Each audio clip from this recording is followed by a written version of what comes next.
ரவை கேசரி பண்ணுறது எப்படின்னு பார்ப்போம். நம்ம அடிக்கடி ரவையை வச்சு கேசரி பண்ணியிருப்போம். இன்றைக்கி வந்து கொஞ்சம் டிஃப்ரெண்ட்டாக உங்களுக்கு செய்து காட்டுறேன், எப்படின்னு பாருங்கள். நீங்கள் இந்த மெத்தடில் செய்து பாருங்கள். அதுக்கு வந்து ரவை வந்து 1 கப்பு எடுத்திருக்கேன்.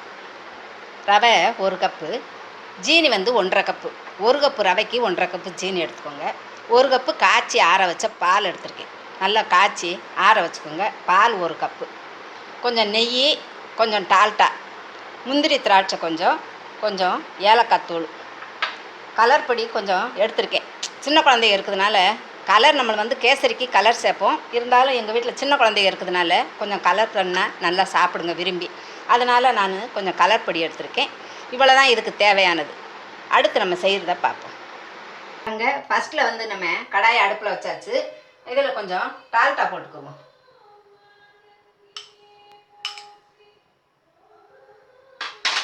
டால்டா நல்லா உருவல். டால்டா நல்லா உருகிருச்சு. இப்போ வந்து நம்ம ரவையை இதில் கொட்டி நல்லா செவக்க வறுத்து எடுத்துக்குவோம்.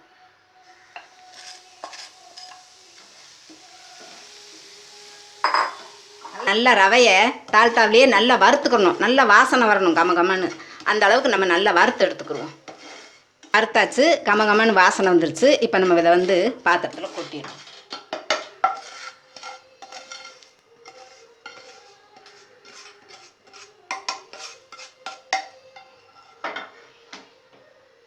இந்த வறுத்த ரவையில் காய்ச்சி வச்சுருக்கோம்ல பால், இந்த 1 கிளாஸ் பாலை ஊற்றி நல்லா ஊற வச்சுருவோம். கொஞ்ச நேரம் நல்லா ஊறட்டும். இப்போ ரவையை பாலை ஊற்றி ஊற வச்சு இப்போ ஒரு 10-15 நிமிஷம் ஆச்சு. நல்லா ஊறிடுச்சு. இது ஏன் பாலில் ஊற வைக்கோம்னா டேஸ்ட் வந்து ரொம்ப கூடுதலாக இருக்கும், ரொம்ப அருமையாக இருக்கும் கேசரி. அதுக்காகத்தான் முதல்ல இது ரவையை பாலில், காய்ச்சின பாலில் இப்படி வறுத்து ஊற வச்சுருங்க. ஒரு 10 நிமிஷம் ஊறட்டும். அதுக்கப்புறம் கடாயை அடுப்பில் வச்சு கொஞ்சம் நெய் போட்டுக்குருவோம். கடாயை அடுப்பில் வச்சாச்சு. கொஞ்சம் நெய்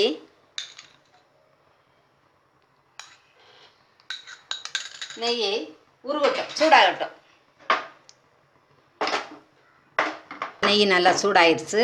இப்போ வந்து நம்ம முந்திரி திராட்சையை வறுத்து எடுத்துக்கிடுவோம்.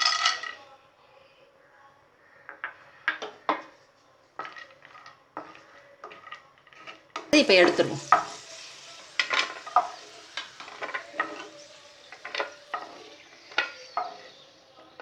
திராட்சையும் வறுத்தோம்ல, அதே கடாயிலேயே இந்த நெய் கூடவே தண்ணி ஊற்றிக்கிடுவோம். 1 கப்புக்கு 1 கப்பு ரவைக்கு நான் 2½ கப்பு தண்ணி ஊற்றுறேன். ஏற்கனவே நம்ம 1 கப்பு பாலில் ஊற வச்சுருக்கோம். அது போக 2½ கப்பு தண்ணி ஊற்றுறேன்.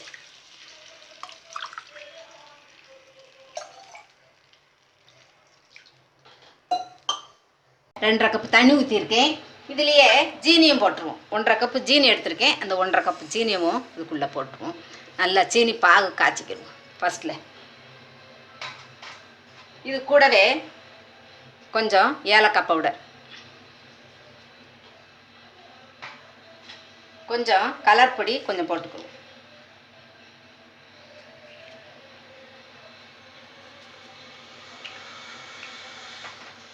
நல்லா சீனி கரையட்டும். அதுக்கப்புறம் ரவை சேர்ப்போம். நல்லா கொதிச்சிருச்சு. இப்போ இதில் இந்த ரவையை போட்டு கிண்டுவோம். கட்டி விழுகாமல் கிண்டுவோம். நல்லா கட்டி விழுகக்கூடாது. நல்லா கிண்டுங்க. அப்படியே கிண்டிக்கிட்டே இருங்க, கட்டி விழாது.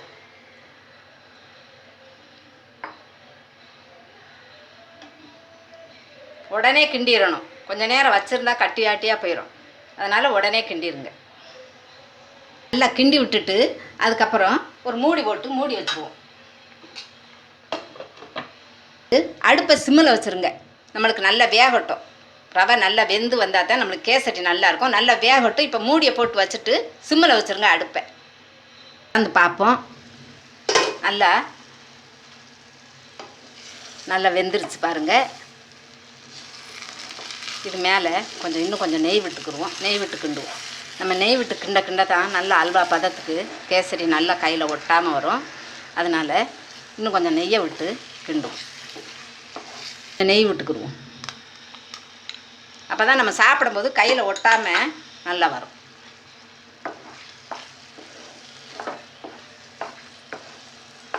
லாஸ்ட்டாக கொஞ்சம் நெய் விட்டுக்குன்னா தான் இது கேசரி நம்மளுக்கு சுவையாகவும் இருக்கும், நல்ல அருமையாக இருக்கும், கையிலையும் ஒட்டாது எடுக்கும்போது.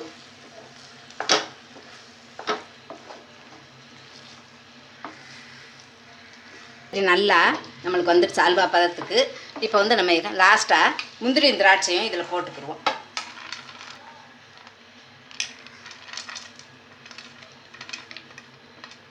முந்திரி திராட்சையும் போட்டு லாஸ்ட்டாக நல்லா கிண்டி நல்லா அல்வா பதத்துக்கு வந்துடுச்சு பாருங்கள். இப்படி ஒட்டாமல் வரணும் கேசரி, இப்படி ஒட்டாமல் வரணும் பாத்திரத்தில். அப்போ தான் நம்மளுக்கு சாப்பிடும்போது அருமையாக இருக்கும்.